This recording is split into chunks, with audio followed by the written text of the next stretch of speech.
I tried Abra Wallet app for 7 days. Here's the shocking truth. When I started using the Abra Wallet app, I expected just another crypto storage solution.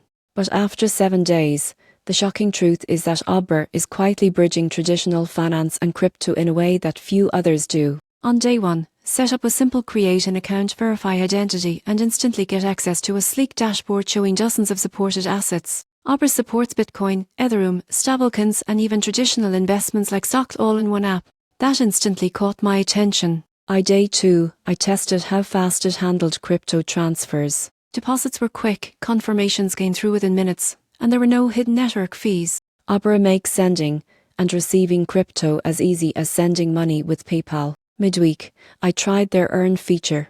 By staking or lending certain assets, you can earn interest up to 10% to be paid directly into your account. Most people get this wrong. They think wallets just hold coins, but Abra lets your crypto work for you.